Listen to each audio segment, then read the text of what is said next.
Welcome. It is a little bit late on a Saturday evening, but I needed to go live today. Went live yesterday, going live today. Had a couple thoughts on a few things that I was working on earlier today that I wanted to bring to everybody. Okay. So, this is part of what we're going to be discussing. There's one multiplier that tells you exactly how far up what I call the retail ladder your products can actually climb. And what I mean by that is if you think about the different places that you can sell your goods to direct to consumer, you might sell those through other stores or other shops. There might be other online companies buying from you. There also is what I call distributors, and then there's also the world of what I like to call international business. So at the end of the day, the question and what we're going to be looking at today is how far up this ladder can you go? Most founders have never actually really decided what this really means from a numbers perspective. I call this the 10x rule, which is what we're going to be breaking out. I'll bring my screen on here in just a minute to tell you a little bit more in that. But here's the part that almost nobody sees. Okay, the retail channel, okay, is really the pinnacle or the top of this ladder. Direct to consumers, that's first. Then you end up with, again, the dealers, the distributors. And at the end of the day, the biggest thing that a lot of people don't know is that that retail price gets chopped up depending on the other groups that buy from that. So the numbers that a lot of direct to consumer brands they don't think about is they don't understand necessarily that there's always potentially somebody else that's going to want a little bit of a piece of that pie in order for you to grow your business as well. So the question that we're going to look at today is can your landed cost, okay, as it is, by the way, what I can say, can it afford or what ladder rung can it get to? And so today we're going to look at that and see how far it's going to be able to help you go. We're going to run through this once. So I'm going to show you exactly where the product's going to belong now. So you can take a product of yours that you're currently manufacturing, something that you're probably passionate about, one of your product lines, your bestseller or whatever, and you're going to be able to decide. And this might put a couple bits of information behind your mind on why margins aren't what you want or why it's a lot tighter. Amazon is a separate channel. I don't want to look at that necessarily, but I consider that more of the dealer channel. Again, someone who's buying that at wholesale. By the time you take the 15 plus shipping plus everything else that kind of comes into that, it's really where that fits with most brands. A lot of people think it's a retail area, and it's not. Okay, but listen, we're going to go ahead and we're going to walk through these different things. If you've never done this, a lot of people they've never known. It's the first time they've probably come across some of this as some information. So we're going to talk about what this is really quick, just so you know where we're at right now. This is one part of three that I'm going to be doing here over the next few days. Today, I want to call it's again, how far up the ladder can your product afford to climb, or how far can you afford to sell that? What works best for you? Number two, we're going to look at this, and I'm going to talk about three places that good brands miss money. There's money just literally sitting in most of these businesses that I work with. There's just free money sitting there that they're not recognizing that is available for people to bring in with the exact same ads, the same customers, the same processes, the same team, and the same software. So we're going to talk about that one tomorrow. We're also going to talk about part three, and this is the order to fix. And in essence, how do we start to look at what we're going to fix in order to make sure the business continues to stay healthy? At the end of the day, what I'd love to say is selling more and keeping more of the money that you make so that you end up with a bigger year and a bigger bit of money in the bank as well. So, in this video, again, I'm going to give you three key things. One, the rule itself, and this is what I call 5x, 7x, or 10x. And by the way, feel free to comment and put your thoughts in the chats and comment back to me. The last time I talked about something like this, I had a gentleman say that thought process is broken. 10x because he was talking about somebody that was doing like making chains. And so they said, oh, they went about a whole bunch of machines. At the end of the day, I'm going to just caution you. I've lived this rule. My life was a slow growth in my last business venture. It took 14 years to get a business about 10 million. Thinking that was all great, right? And then I really decided to learn these other things that I'm teaching and that I've put together that we're putting into consumer good brands.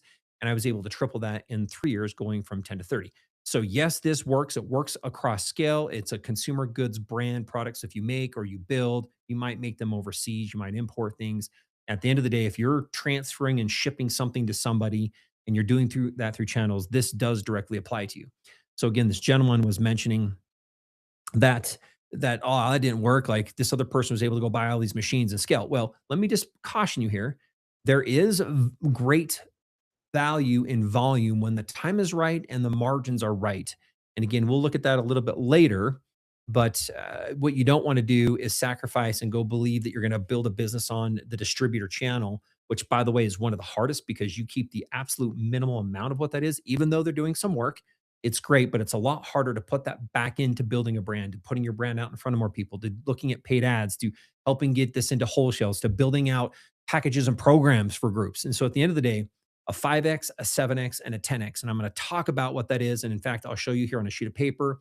If you want later, you can go ahead and just message or DM me. I'm going to call it what's it's I call it the margin walk down, but let's just call it the margin. Just put margin, and I'll send you a worksheet that I have, and I'll look at uploading this online so that you can take this and look again. But it has these philosophies and these strategies inside of it, and we're going to fill this out for you as we go through this day. So just so you know, all right. So we're going to go ahead and do that. You're going to walk away with exactly what that's going to be.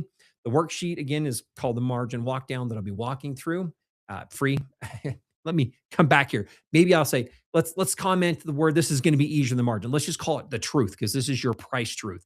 So do that, okay?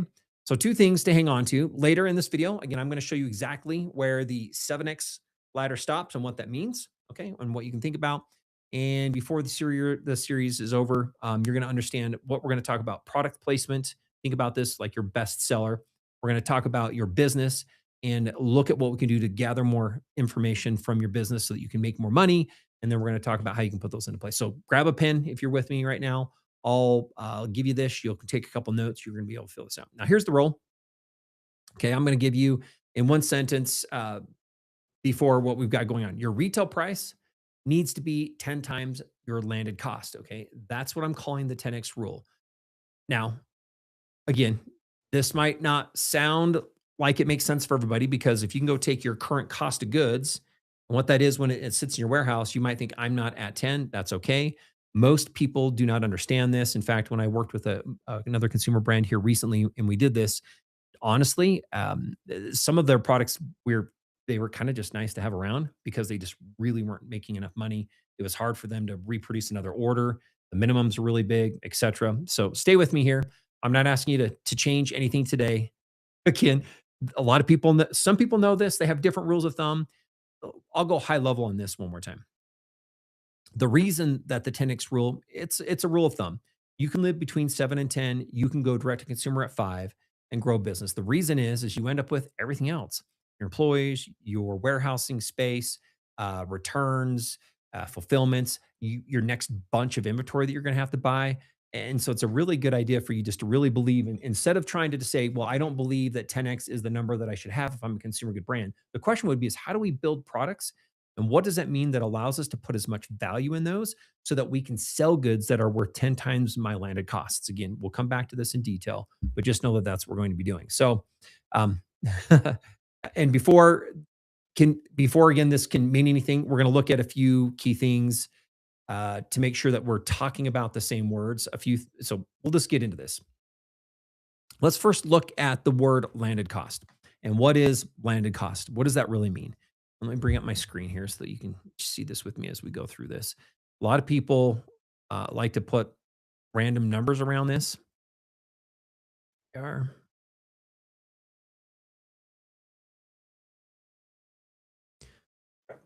my iPad here. Okay, landed cost is really something that includes several different things. A landed cost is something that does include your cost of original purchase. So if you're going to take this, you're going to be purchasing your product in essence, or you're manufacturing it, right? So this is your manufactured cost from wherever you're building it. Meaning, and I'm just going to use easy, simple math on this. We're going to put $10. A lot of the companies I work with are buying these things from overseas.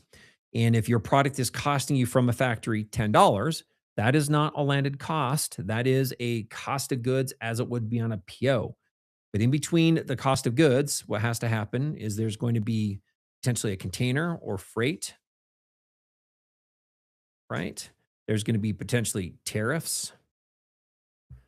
There's going to be other shipping and handling costs, importing duties, etc. So at the end of the day, what you're going to end up with is a cost of goods, which probably is going to cost you, let's say that it's going to be $6, Currently, I think if you're buying things from overseas, depending on where that is, you might be somewhere between 25, 35, 40% by the time you get something landed. Right now, our averages that we've done with a few of the businesses that I'm working with, they're coming from China.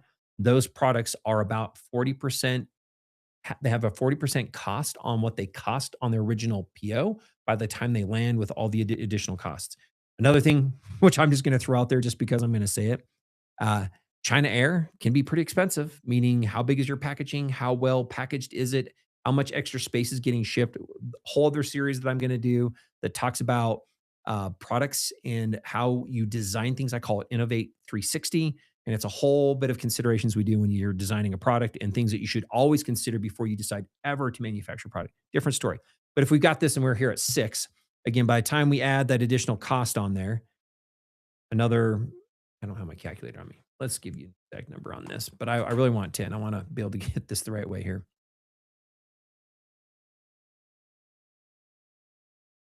Six.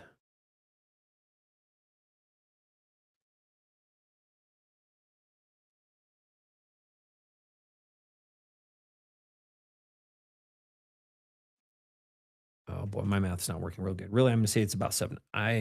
Seven divided by or times by 40% is gonna put you right around 9.8. Let's just say it's right around there. Okay, this is our number, and it lands okay at 10 bucks. And I'm just gonna do this because I want to look at a 10x multiplier and some other numbers that are surrounding this that make this a little bit easier to understand. Right now, this is what we're looking at is if the cost of goods is 6, it's gonna be landed at about 10. If it's 10, an actual $10 landed product, if you're buying it from overseas by the time it's tariffs and duties and handling and shipping overseas and everything else you have to deal with, that's gonna be 14 bucks, okay? If it's about a 40%. Again, you're gonna have to do your own math, but the thing here is you don't cheat the math is what I'm talking about. So if you're looking at this, you this is the most important thing because everything else about your business. If you're doing anything on spent ads, if you're selling anything wholesale, I always like to talk that you have to build this from the bottom up or backwards from what most people do. Most people are like, "Oh, here's my retail. This is what I need to charge, and this is what this is going to be, and this is my business." That is a wrong way to look at this. If you ever design a product, you need to understand what your landed cost needs to be by the time it's in your warehouse, and then understand the difference between that and your retail, that in the shops that you sell to, that in your distributors, in order to keep your money protected. And by the way, I think that should be primary thing number one. You want to continue to build, reinvest back in inventory, reinvest back into R&D, et cetera. You're going to want to protect that money and that cash that comes in a product from this way. So here's the sheet we're going to look at. Right now, we're going to go up here to this top end. So what this one says is your landed cost of your bestseller. So think about the bestseller that you might be having, whatever the product is you're building, whatever you're making. You might be making it in your garage. You might be making it in a local warehouse. You might have a team of people. You might be buying it overseas. It doesn't matter. Think about the cost of that good. Okay. And what I'm looking for is what is that landed cost. So right now, I'm going to go ahead and put in here landed cost is going to be $10. Okay. $10 on this product and on this example with what we're going to do. There we go. We got $10 is our landed cost. Okay. So now here's the other thing we're going to look at. So if you've got your bestseller in your mind, you're going to walk through this. The next thing you're going to look at is think about this. Well, I wonder what my retail price is. Take a gander and think about this. I'll give you two examples. I had a product that was coming in for quite a bit more than this, but let's just say that it was costing me 10 and we were ending up retailing this at, let's put another number in here so that we can all see this. The other number was it was retailing for about, let's say it was retailing for about $55. Okay, costing me 10. And we're going to do this math in addition to it as we go down because you're going to see what two things do. But right now, let's just say also I've got a good, and let's say that my retail price right now is $79.99 on this product.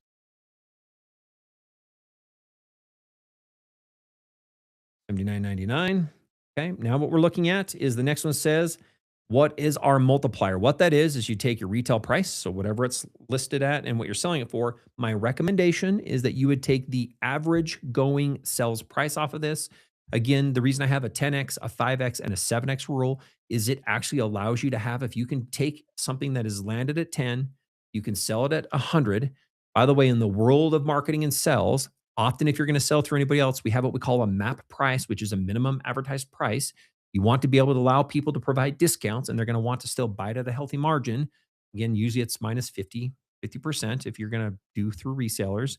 But at the end of the day, you're going to want that. Now, here's what we're going to start to see. If this is at $80 and we're taking, again, 80 divided by 10, that is actually not bad because that's going to be an 8x multiplier, which fits right in between there. So now we're at an 8x.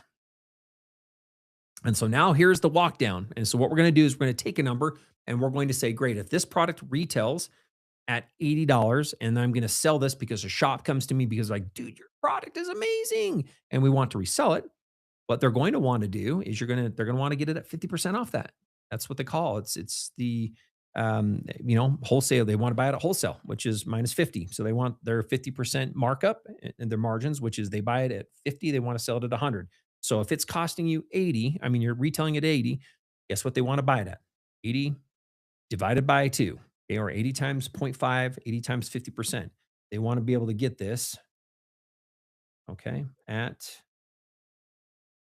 going to want to buy this at $40, okay?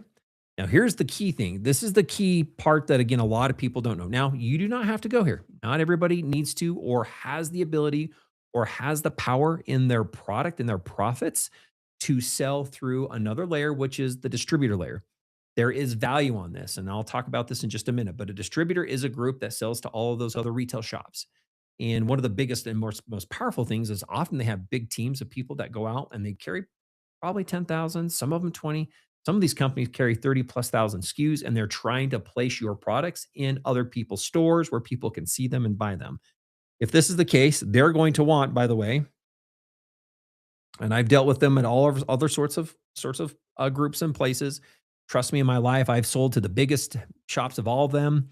I've back in the day worked in a group and part of the craft and hobby world. I've sold to Michaels and Joanne Fabrics back when they were around, and a lot of these other groups that they would sell through. I've sold, by the way, both nationally and internationally these products as we built these brands out as well. But again, distributors are going to want, by the way, on average, they're going to be tight and they're not going to want to take 20%. They're normally going to want no less than 25%. And most of them are going to push for 30. If they're a big chain, they might be pushing for not just 30 because underneath all this, they're going to want terms. They're going to want extended timeframes. They're going to want a delayed payments, not a 30-day, not a 40-day, maybe a 60 or plus day term. So in essence, there is other costs associated with this, but just know that that exists. And so I'm going to put this in here. Let's say that we want also on this next one, we're going to say they want 25% more off of the cost. So if we take 40 times that, we get the 25% off. That means that the cost would need to be sold to distributors at $30. Okay. So here's the challenging part. Here's where we start to look at the math because I'm going to do two things here. One is my cost of goods were 10. That does not mean that includes my employees or anything else. That's literally just a good sitting in a warehouse, whether it's your warehouse or a 3PL's warehouse. Hopefully, you're at a spot where you manufacture goods. You don't have to sit on years worth of supply, depending on how small or how big you are or how fast a product sells. This is the other challenge is you want the margins in here because it might take you 3 months, 6 months, a year to turn through that inventory before you're able to order it again. Again, those are all the things to think about. But here's the thing again. So let's just take a look at this. So what I'm going to look at is we're saying that we're at 80 bucks. Again, that's our 8 time. Not a bad multiplier, not a bad place to be. We know that that means if a retailer comes by, they're going to want to buy it at half off. So at 40%, if you're going to want to get into distributors, whether you want this or not, one of the things that's amazing about a distributor is sometimes people might not know where to buy your product, but they've seen it through other groups that resell products into their stores. And so the goal is least friction here. And so at the end, even though the margins get tighter, if a distributor can buy and resell your product, you might be selling to a handful of people that you would just will never get in front of, not a big enough sales team, whether it's your marketing or not, and whether you want to believe it or not. If somebody sees your product and they love it, they just want to find it at whatever the local closest place is. They just want to get it now. And so that's something else to consider. But coming back to this, so what we're going to look at is where and what our profit looks like this as a whole. And we're going to come down to this in just a minute because what I'll show you here is we're going to talk about the 10x ladder. If you look at this, there's a 10x a 7, and a 5. And what I mean is I'm going to show you that this helps determine which groups you can sell to based on your cost of goods, based on your retail, etc. So what we're going to look at now, $10, not bad. But now here's the sad math or the math that gets more serious. And I'm going to put this in red. It can be good. If we sell it to a dealer, think about this at 40 and our cost is 10, not bad. We make 30 bucks. If we sell it to a wholesale shop, minus 10 is only 20 bucks. And here's the good thing is if we do sell it direct to obviously our consumers, that's our best profit. We literally end up with $70. So now here's what I want you to see. This is the difference between somebody being able to take and not only take more money home, not only be able to buy more inventory when you're needing to and you're beginning to run low because you have to order 3 months out. Not only can you spend more on ads, not only can you hire better people, not only can you have a better website, not only can you dot, dot, dot, but that all comes back to the power of the cash that's in your bank. And so here, if you're looking at this, obviously, this is where a lot of people are like, this is my world and I live here, which is great. But if you actually can have 10x multipliers, you can just end up with more money at the very bottom of this versus the top. Because what we're saying is if it costs me $10, I'm retailing it at 80. That's an 8 times multiplier. Not a bad multiplier. Pretty darn good, healthy business. Gives you a little bit to reinvest back in. Pretty darn safe to be here. You know, your wholesale is going to be 40 and your distributor would be right around 30. 20 bucks, that's not a lot. Still doable because what I like to see on this one, if you can see 10 and 20 and 30, this is what I'm calling a 3x my cost at my lowest rate, which is really a healthy place to be, meaning 3x my $10 is what my cost was landed. My lowest price is 3 times that. You can pretty much always live on a business that can continue to find tremendous success based on what it says. All right. So, really quick, we'll kind of wrap up here on a few things that I want you to look at. So, coming back down to this. And so, if you're looking at the screen here and we're talking about a 10x multiplier, what that means is that you can actually sell at every single level and have absolutely the highest levels of profit and slash or cash that you end up keeping from your cost of goods to what you're selling that you can invest back into the business, back into inventory, back into innovation and everything else. 7x, I call it kind of it's the partway ladder. The reason I say that is these same numbers mean that you can go partway, but if a distributor came to you and you're at 7x, remember this number was an 8x here. Let's go ahead and let me just delete this all out here. Let's go ahead and delete this out and put down a number that's a little bit different for you to see this really quick. Let's throw out here. Let's say that your cost of goods was still 10. Okay. Well, let's say that it sells at 50 bucks. Actual sales price is 50. Okay. Well, we know that that means that a wholesale shop is going to want to come in and they're going to want to buy it at what? 50% off, right? So they want to buy it at $25. Okay. Well, let's just stop there. 10 minus 25 gives you only 15 bucks in your pocket. That's barely doubling your cost of goods. And again, a lot of people, if you're hearing this and you're in e-commerce, you're like, yeah, I can live on that all day long.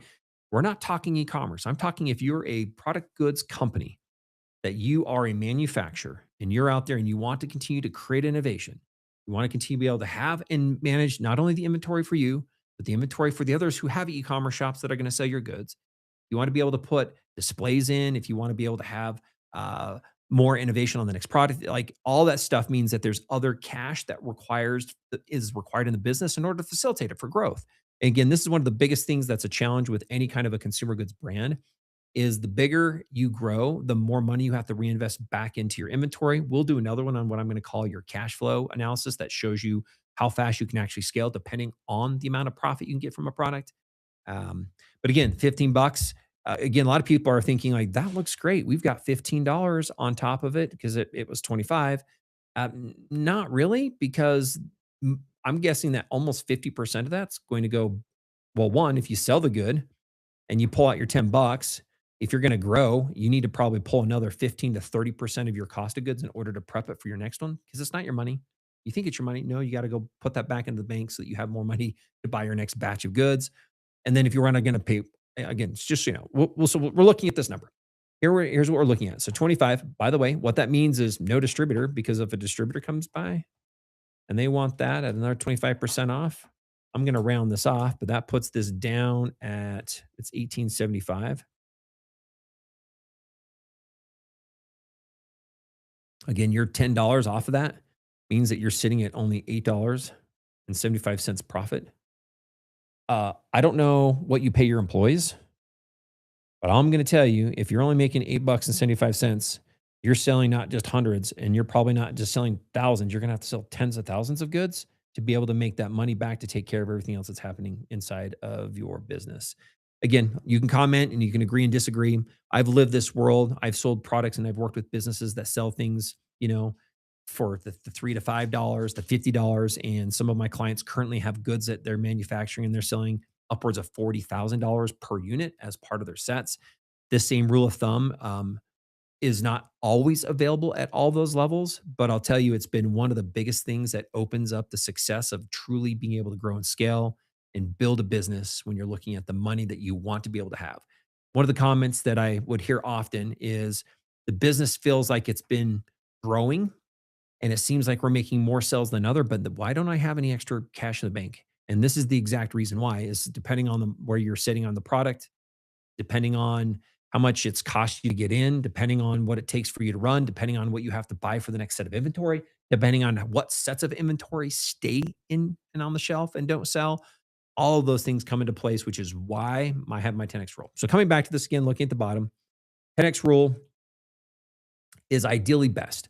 A 7x means that you can work with and do something like this with a wholesale shop. But what it means, if you're only at about 7x, that you really can't do any distributors. A 5x, if you're running at 5x, by the way, what that means is that you're really a direct to consumer business only. Because by the time you get something landed, if it's only 5 times, which is what we've got here, that it's very hard, depending on how large your distribution is, to take much of the money and put it back into the business to see much growth. You can facilitate some of that at 5x. I would like to say that I like to look at the 5x products as the accessory or add on products.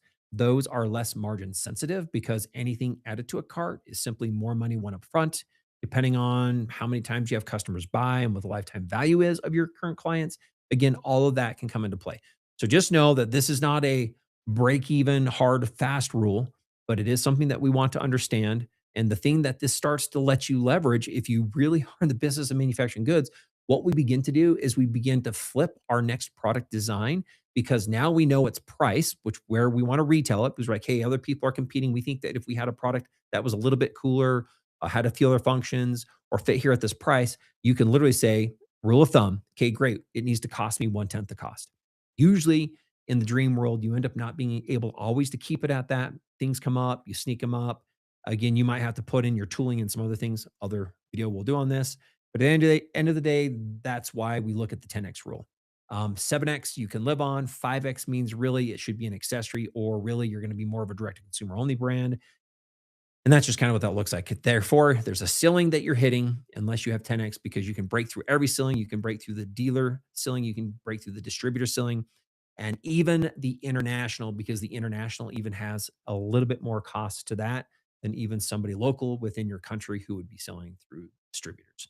So you go, there you go. So the first rung, again, as a kind of as we conclude here, the first rung is 5x is the lowest you're going to want to be. Again, that really means you're really able to sell direct to consumers with some wholesale.